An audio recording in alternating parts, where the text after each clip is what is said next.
of imagination. I thought I was gonna get it off in one video, but time failed me head ass.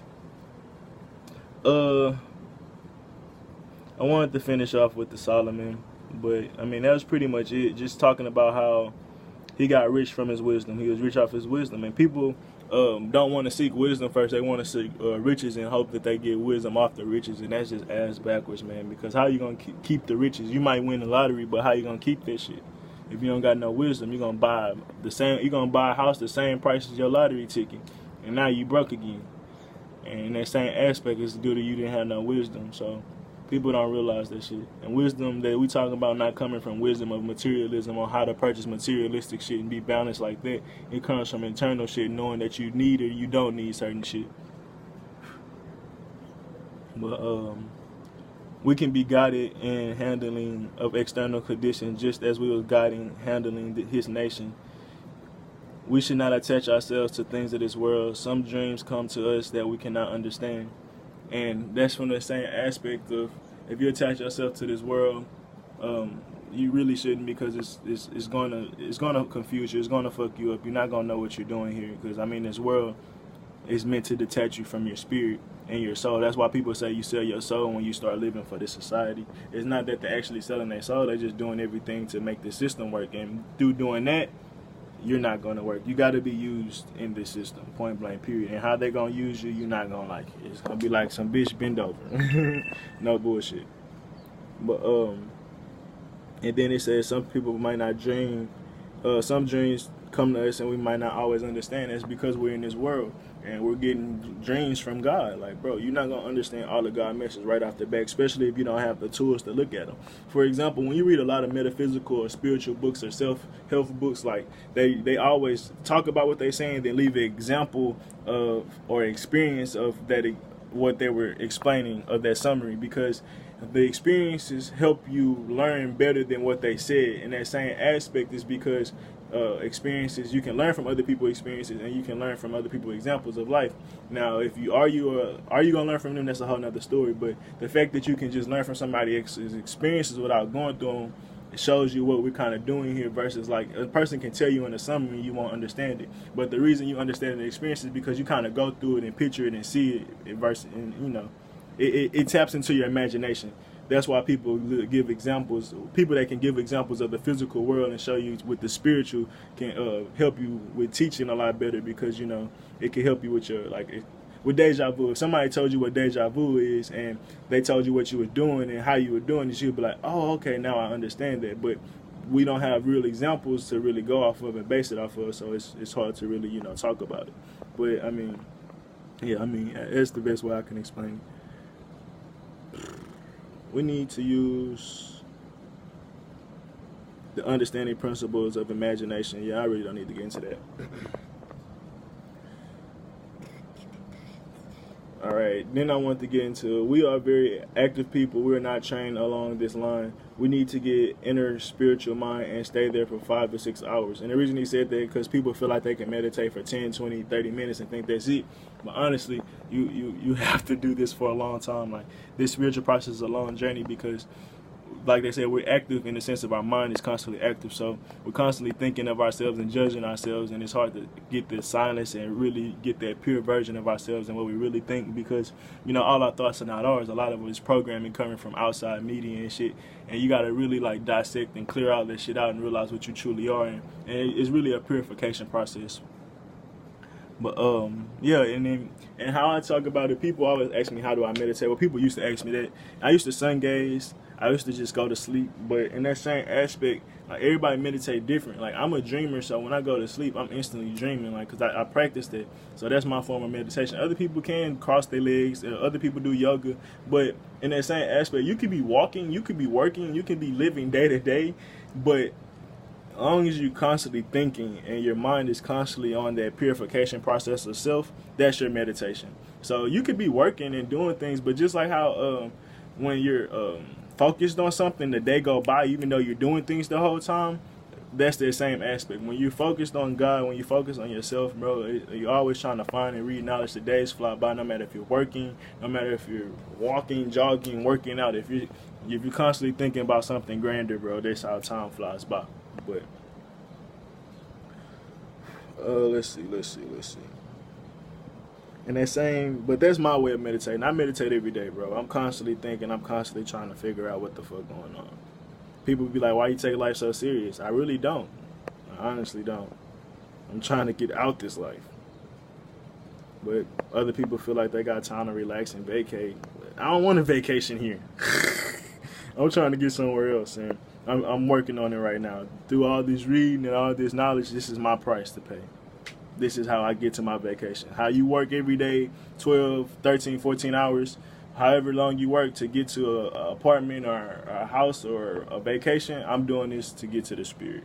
And I ain't saying, of course, you should work. We got to survive or whatever. I'm not trying to downplay nobody. I'm just saying, well, my vacation, I'm trying to get somewhere else that's not even on this place or in this dimension.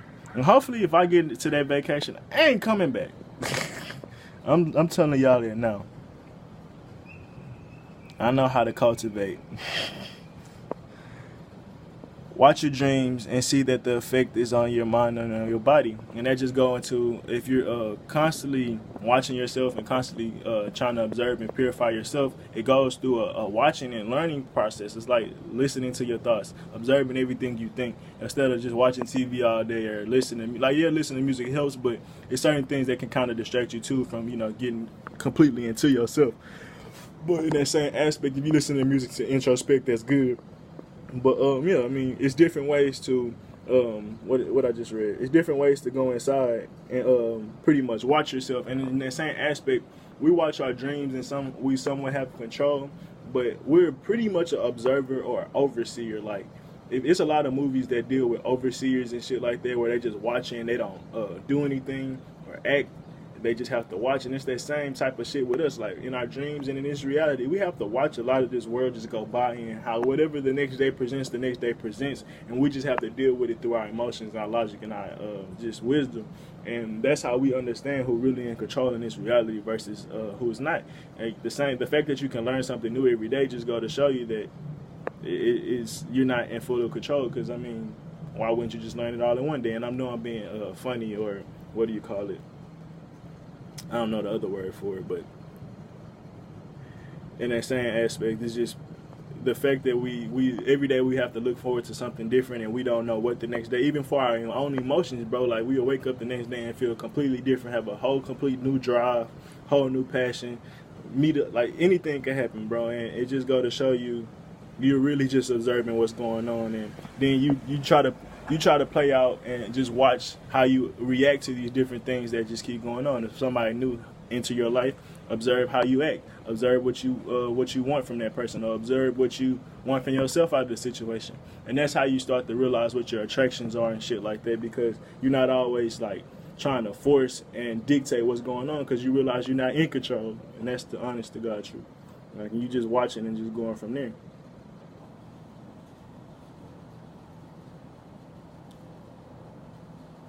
But this is for people that's tapped into really observing themselves, because a lot of things we do, we realize, like, damn, why the fuck did I do that? Or why did I do this? Or why did I, like, it's just, you just go to show, like, a lot of times, even when you think you're in your right mind, you're not in your right mind, and you find yourself observing the dumbass shit you just did 20 minutes ago. You be like, why the fuck did I do that? And then you just start thinking, and some people might run away from that thought, some people might justify that thought, but honestly, it's just a realization of why do you do these things. And that's all you really need to do, and observe who you are, and that's how you really get to know self. But watch your dreams, see what effects it has on your body.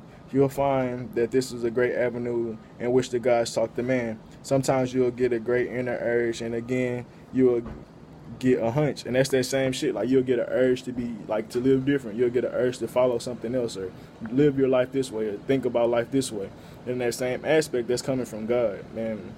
You think you gonna outthink God? No. You think you gonna outthink your higher self? No, because your higher self know all your weaknesses. It know what to do to get to you. Know what to do to make you listen. Just like your parents, like, they know what punishment is gonna make you mad. Like, if you like to read books, they can't say, go give me your phone, go read books, because they know that's what you like to do. So they gotta say, go outside, go do some other shit. Like, like, our fathers, our parents, they know who we are. Our higher selves know who we are, and they know what to get to us more than anything. Like, so that they punish us in those ways. Like, for some people it's their parents, some people it's their spouse, some people It's whatever. Like, and the reason I say parents or spouses because you have the least amount of control when it comes to dealing with your parents or your spouse. You might can be controlling, or even it might be a boss, but you might be able to control your actions towards other people and be able to cut them off or think logically towards them. But when it comes to your parents, they always can push your buttons. When it comes to your kids, they always can push your buttons. When it comes to your spouse, you always can push your buttons. And it goes to show that you have a lack of control of your emotions and not understanding who you really are and shit like that. But it just goes to show you, like, it's a bunch of different things you can pull from this. I could have a bunch of different lessons and topics to talk about, honestly. I feel like I be getting off subject, but it's like it all tie in together one way or another. Everything's connected. Now today you are talking about dreams, Joseph 41. You might give me an instance in the Bible of this power of God communion with man and his dreams and his imaginations. Sometimes we clothe these with our own conceptions, and that's the same shit. Like, God will talk to you and you'll use your human morals and human perspectives to place on him. And that's the same shit of, like, if you seen yourself kill somebody in a dream, or you seen yourself at war in a dream, or you seen anything, like, God's teaching you a lesson through your dreams and your methods. It's like, it's either, like, with killing and death, is either you're killing your ego, you're killing a version of yourself, you're killing somebody in your space that don't need to be there, and it happens in your dreams and it displays in your real life. And that's a message from God. But if you see you killing one of your best friends, or you killing one of your spouses or some shit like that, you're gonna be like, oh, why do I think like this? Why do I do it like? And it's a lack of understanding of God. Like, these people are just a figure, example, an illusion of what's a real representation of what's going on in your physical life. Like, it might not be the exact person that's around you that you're killing. It's just example if somebody close to home. Like, it might be a best friend, it might not be.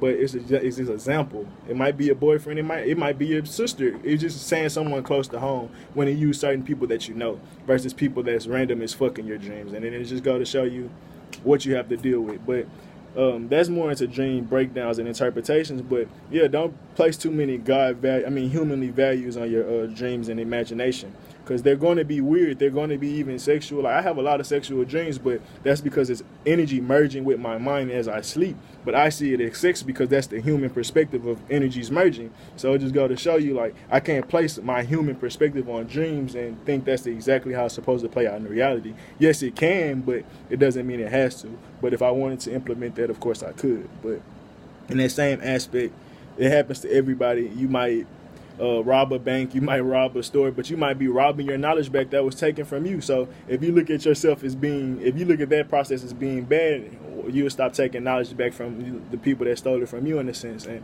it just go to show you, like, God will tell you to steal because it's your rightful energy. It was taken away from you. You got to fight for it back. That's a part of your journey. So do that. And don't, like, that's why I don't really have bad dreams, because I'm always observing myself. Like, there's no reason to have a nightmare if you don't fear anything, if you're not scared of anything. If you just realize everything is what it is and you just have to observe it for what it is, then you understand it. Just like how we didn't know how to form, we didn't know how to plant trees and all that shit. We had to observe nature, then work with it. You got to do that same shit with yourself. Honestly, like, a lot of seeds and shit already been planted, so now you just got to sit back and observe the other fucking processes and see how that shit sprouted new shit and realize from there. And, like, the deeper you get, I mean, the harder it's gonna be to get back to the roots. But right now we're still young for the people that's kind of in my age group, so it's good to connect and, you know, kind of go back to yourself and see what season been sprouted. And they usually go from what your parents taught you, what religion, what schooling taught you, and how that affects how you live your life. Do you live with fear? Do you live with happiness? Do you live with braveness, or what? This is why we're holding forth the supply and support. Jesus warned us against anxiety and doubt. Man, anxiety, doubt, and you can even throw fear into that shit, bro. Doubtful thoughts, fearful thoughts, there it goes. We know how they disturb our lives. Like, it blacks up a free flowing of our substance. It's our art, bro. We be fearing ourselves when they tell us to fear God. That's what's fucking crazy, bro. And it's like, our expression of art would bring God here to this realm and help other people wake up and to show, like, it'll start showing what this reality is, because people art would express what they really feel with this reality, bro. And it's not going to be all peace and happiness, and because really the shit you see on TV is all censored ideas of how America wants you to see life with reality shows and all this other shit. But if people really start getting express their true opinions with this world, bro, they'll show you how fucked up this shit is, and you'll start to see, bro, what the true shit is. But they want us to fear, they want us to have doubt. Don't have it. I'm out.